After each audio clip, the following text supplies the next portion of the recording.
السلام علیکم ورحمۃ اللہ وبرکاتہ۔ جناب ڈاکٹر ذاکر نائب صاحب کیا ارشاد فرما رہے ہیں، یہ آپ سن لیں کہ کامیابی کس چیز میں ہے۔ دونوں جہانوں کی کامیابی والدین کی خدمت میں ہے، اور آج ہم کامیابی کس میں ڈھونڈ رہے ہیں، ذرا سن لیں یہ۔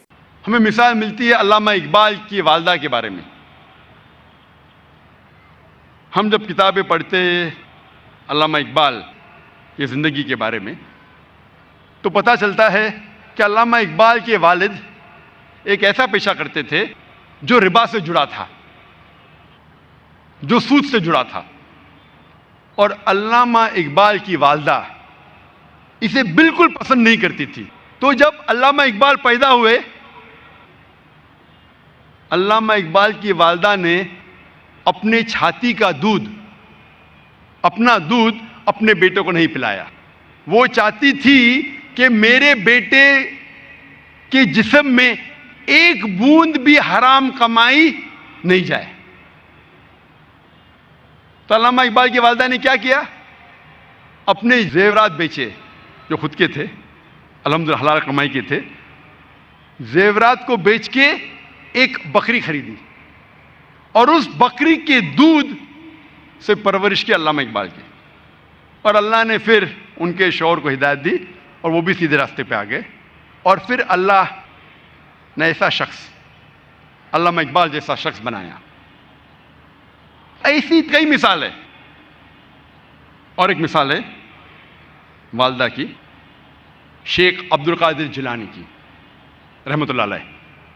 شیخ عبد القادر جیلانی رحمۃ اللہ علیہ الحمدللہ توحید پہ تھے، اور انہوں نے اس شہر ہندوستان میں اسلام کا دین پھیلایا۔ ان کا بڑا ہاتھ ہے، اور وہ توحید پہ تھے، اسلام کا صحیح پیغام گھروں تک پہنچایا۔ اور ان کی والدہ نے شیخ عبد القادر جیلانی رحمۃ اللہ علیہ کو سکھایا تھا کہ بیٹا تو ہمیشہ سچ بولنا، کبھی جھوٹ مت بولنا، چاہے تیرا نقصان ہو چاہے تیری جان جائے۔ ایک وقت جب شیخ عبد القادر جیلانی رحمۃ اللہ علیہ جب ایک سفر کر رہے تھے، تو ان کی والدہ نے کچھ اشرفیاں ان کے کپڑے میں سی دی تاکہ وہ گم نہ جائے، تاکہ کوئی انہیں چوری نہ کرے۔ جب وہ سفر پہ نکلتے ہیں تو ایک ڈاکوؤں کا گروہ انہیں پکڑ لیتا ہے، اور جب جانچ پڑتال کرنے کے بعد کچھ پیسہ نہیں ملتا ہے، تو وہ ڈاکو کہتے ہیں شیخ عبد القادر جیلانی رحمۃ اللہ علیہ سے کہ تیرے پاس کچھ پیسے نہیں؟ انہوں نے کہا ہاں ہے، میری ماں نے میرے کپڑوں میں سی لی ہے، اور وہ جگہ دکھاتے ہیں۔ وہ ڈاکوؤں نے کہا کہ اگر یہ بچہ ہمیں نہیں بتاتا تو ہمیں کبھی یہ اشرفیاں نہیں ملتی ہے۔ وہ اتنے خوش ہوئے اس بچے کے ایمانداری سے، اور پوچھا کہ تم نے ہمیں سچ کیوں کہا؟ تو اس نے کہا کہ میری ماں نے مجھے سکھایا ہے کہ کبھی جھوٹ نہیں بولنا، چاہے میری جان جائے۔ وہ ڈاکو اتنے خوش ہوئے کہ انہوں نے ڈاکہ ڈالنا چھوڑ دیا۔ ایسے کئی مثال ملتے ہیں۔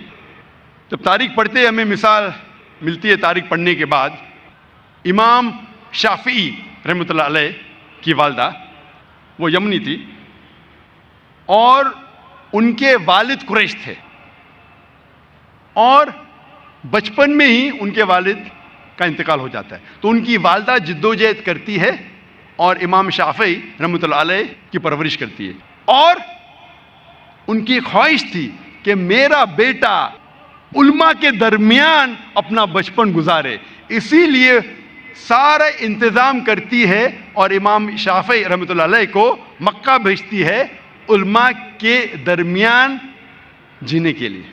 تو بچپن سے امام شافعی رحمۃ اللہ علیہ علماء کے درمیان ان کی پرورش ہوتی ہے، اور اللہ سبحانہ و تعالی ایسے ایک امام کو کھڑا کرتے ہیں، امام شافعی رحمۃ اللہ علیہ۔ قربانی تھی، پلاننگ تھی ان کی والدہ کی، مستقبل سوچا ان کے والدہ نے۔ میں اور ایک مثال دوں گا، امام بخاری کی۔ رحمۃ اللہ علیہ.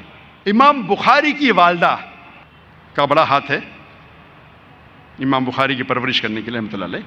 امام بخاری رحمۃ اللہ علیہ کی یادداشت بہت بہترین تھی، بہت پختہ تھی، لیکن افسوس کی بات ہے کہ بچپن میں ہی وہ اپنی آنکھ کی روشنی کھو دیتے ہیں. آنکھ کی روشنی کھونے کے بعد اس وقت کے سب سے بہترین ڈاکٹر کو دکھانے کے باوجود ان کی آنکھ کی روشنی نہیں آتی. اس کے بعد امام بخاری رحمۃ اللہ علیہ کی والدہ روز لگاتار اپنے رب، اپنے خالق اللہ سبحانہ و تعالی سے دعا کرتی ہے کہ میری بیٹی کی روشنی لوٹا دے. اس کے بعد کئی عرصوں بعد اللہ سبحانہ و تعالی ان کی والدہ کی دعا سنتے اور ان کی والدہ کے خواب میں آتے ہیں حضرت